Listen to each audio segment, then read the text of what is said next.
What's up, connoisseurs? It's Rod with Pow Group. Welcome back on the Pursuit of Wealth, your home for MJ stocks, crypto assets, news, and interviews. Also, the channel that was created by a retail investor for retail investors and home to the best MJ community. Today is Saturday. We'll be having a great weekend. It's September 14th. In this video, we're going to do another rapid fire news update for the period September 7th to the 13th. And again, it's not a deep dive. It's just a high-level overview of what transpired over the last week or so in case you missed it, and you can dive into it more in your own time. But make sure to smash the like. If you're new, you can subscribe, tick the bell, all that good stuff. You'll be notified on any future videos or when I go live. As always, this is not financial advice. I am not a financial advisor. This is for entertainment purposes only, and you should never buy or sell anything based on anything that I say or write. You can also follow us over on X, formerly Twitter. Handle for that is @GroupPow. And fun fact, they're going to be launching, it's in beta right now. It's called XTV to compete with the likes of YouTube and Netflix. So exciting times ahead. Also, it was debate night on the 10th, and I mentioned in this video about 5 days ago, I said, will crypto or MJ be mentioned? My thoughts and opinions. I said that I didn't think that it was going to be mentioned, and that's exactly what happened. They didn't touch on it at all, and there's a lot of pressing issues in the world right now.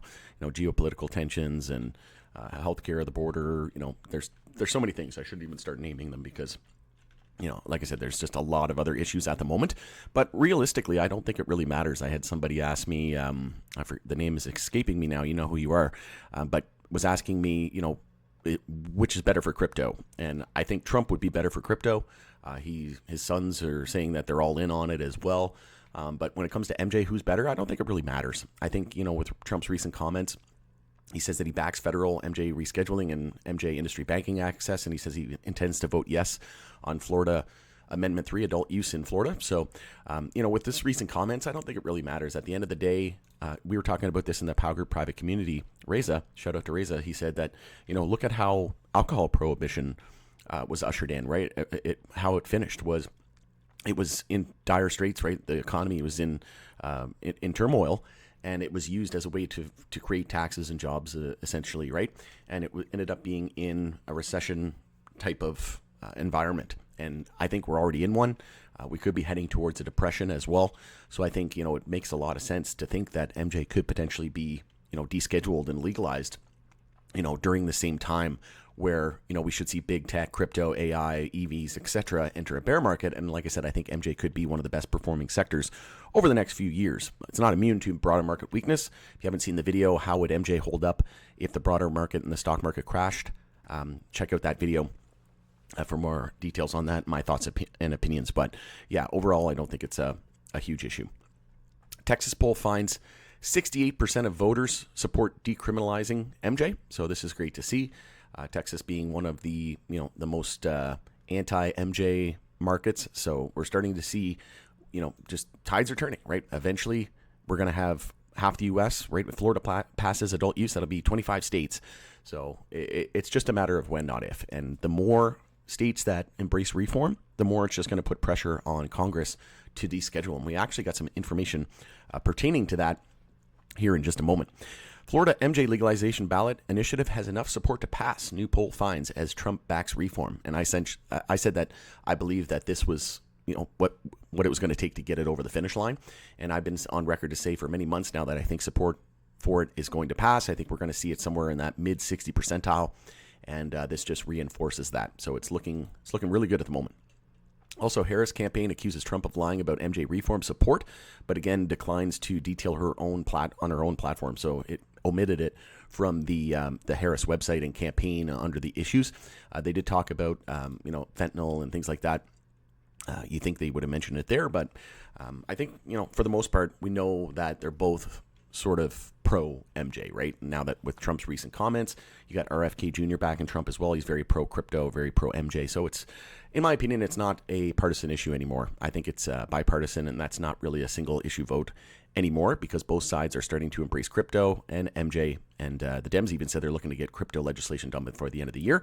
And that's just to save their, you know what, because yeah, you can't, when, you know, 60 million people are involved in MJ and like 55 million, almost 60 million are involved in crypto. That's like 100 million people, right? So, and probably some overlap there, but you have to give the people what they want, right? And people want, you know, on a national average, upwards of 70 and 80% of people want MJ legalized. So again, it's just a matter of when, not if.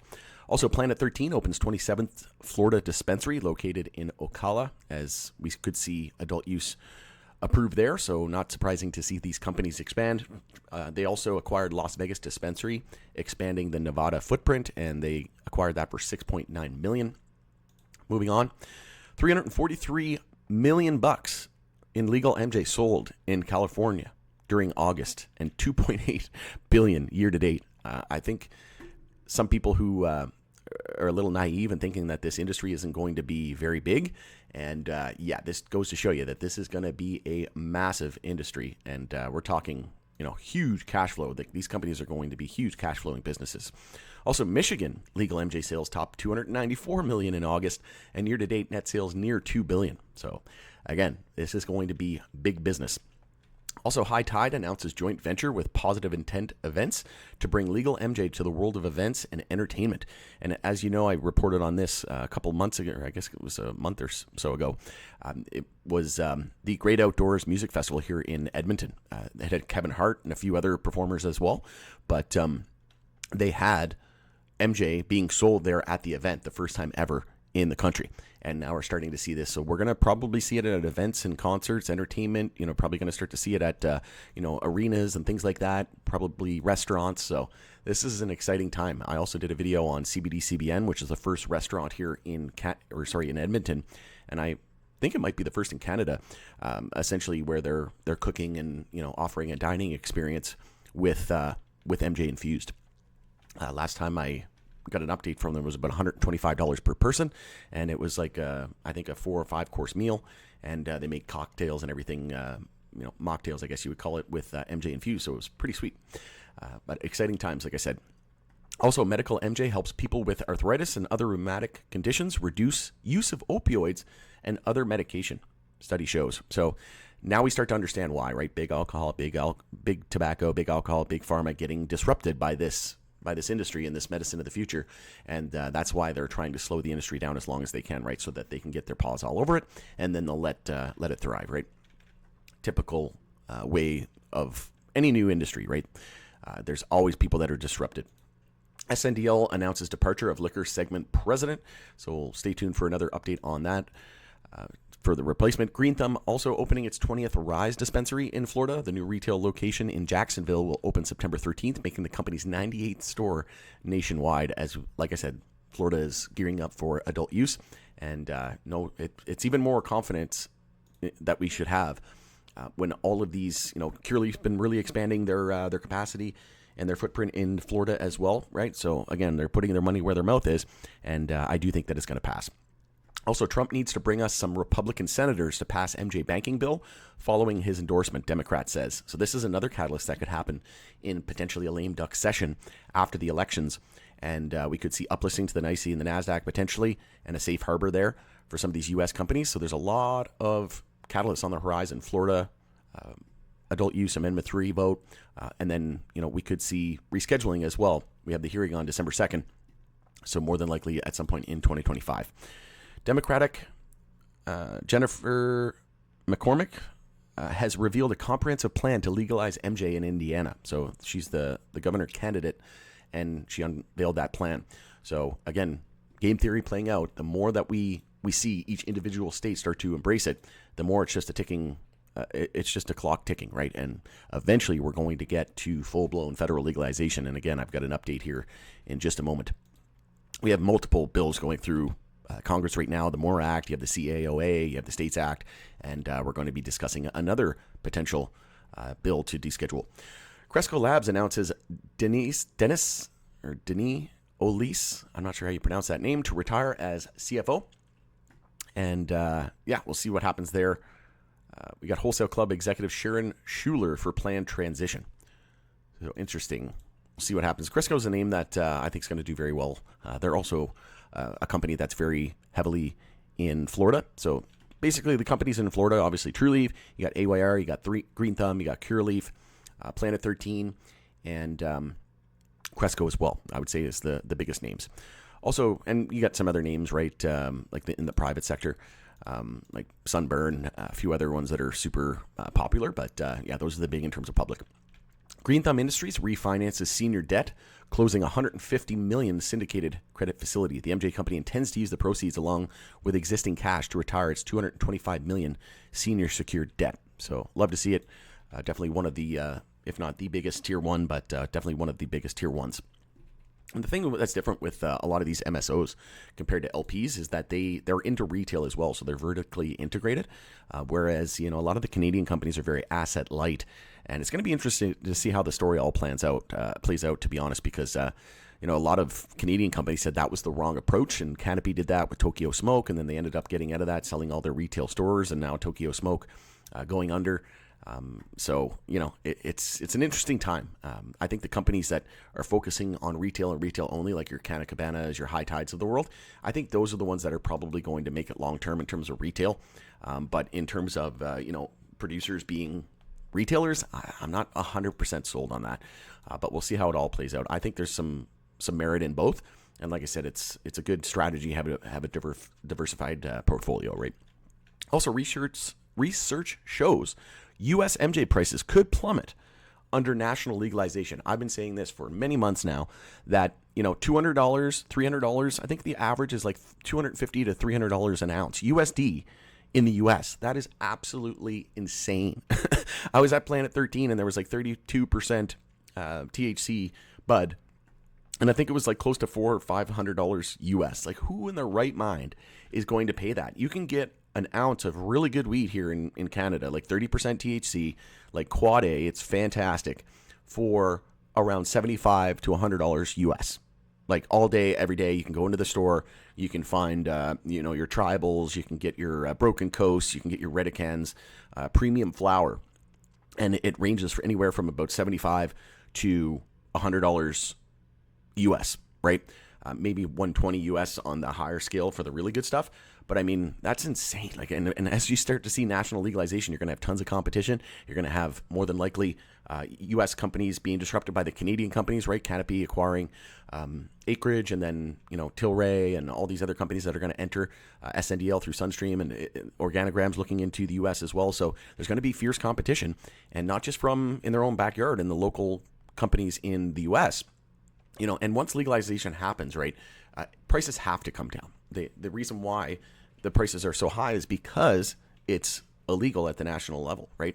So as we start to see, it's just like any industry, right? Just like alcohol, just like any industry that we see that starts to, especially in MJ though, right? Because people are diehard, MJ fans, and they will, like, no one's going to spend, I guess you might see people spend like $300 on tobacco in a month or something like that. But I would say most people who smoke, or consume alcohol, they probably, it's hard to say. It's definitely hard to say. But, if people were to give up one or the other, I think they would give up drinking, or they would give up like tobacco way before they'd ever give up MJ, right?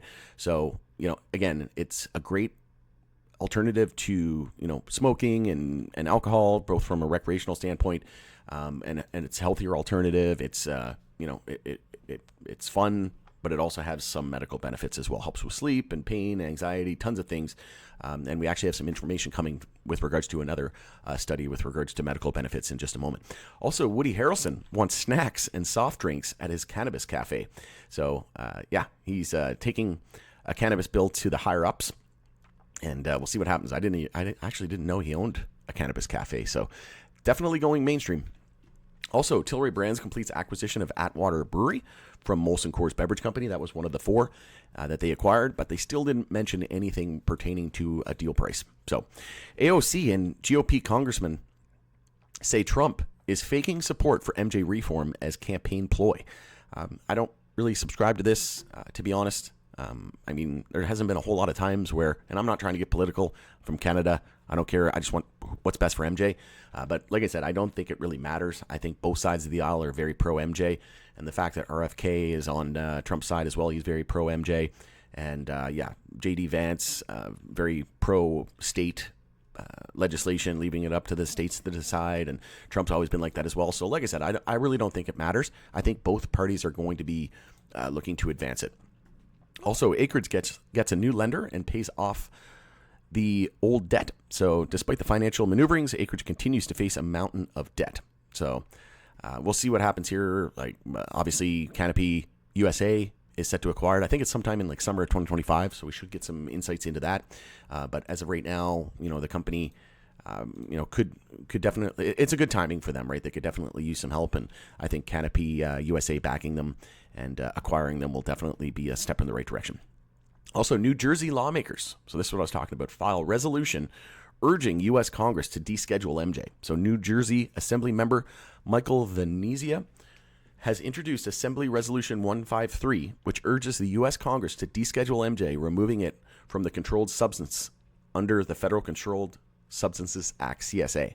So again, there's a lot of things going on right now, CAOA, the MORE Act, States Act. There's tons of chatter and just discussion with regards to descheduling. So while this might be kind of dead in the water, while it might not be moving the needle right away, it certainly is great to see that it just keeps coming up again and again, and eventually it's going to get to the point where we can't ignore it anymore. And this is another medical study that I was talking about. So, study of CBD shows antiviral effects against SARS-CoV-2.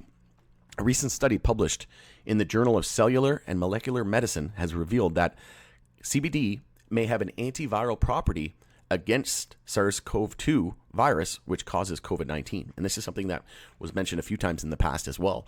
So again, medicine of the future, and combine this with AI, I think we're going to see some major scientific breakthroughs, both, from once we get rescheduling as well, and then full-blown legalization. We're just going to see more and more research, more and more studies. And like I said, the help with AI, I think we're really going to have some major scientific breakthroughs. And this was an interesting article. So Richard Nixon admitted that MJ is not particularly dangerous in newly discovered recording.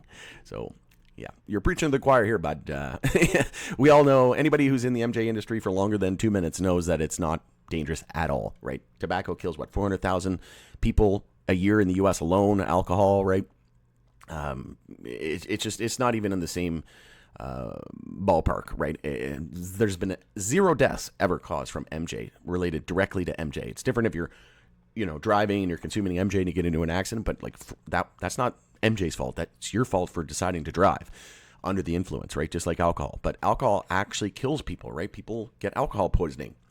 You can grab like a small bottle of vodka and drink it fast enough, and you could potentially die from alcohol poisoning, right? There's never been a single case where somebody has consumed MJ and died solely because of that, right? So anyways, medicine of the future, preaching to the choir. We already know this. And it's going to be an exciting time over the next few years. And I'm here for it. I'm excited to be on the journey. And I really enjoy just covering the space. It's my passion. And, it takes a long time to go through these news articles and kind of cherry pick all the major events. But like I said, it doesn't even feel like work. I enjoy it because it's so much, so interesting, and it's my passion, right? So, so much news that transpires in a run of a week. It's crazy. It really puts it into perspective when you do these videos. All right, going to end it there. Hope you have a great rest of your weekend. It's Rod with Pow Group. Thanks again for joining us in the Pursuit of Wealth. Let me know what you think of all of this news in the comment section. We'll continue the conversation there, and we'll see you again on the next video.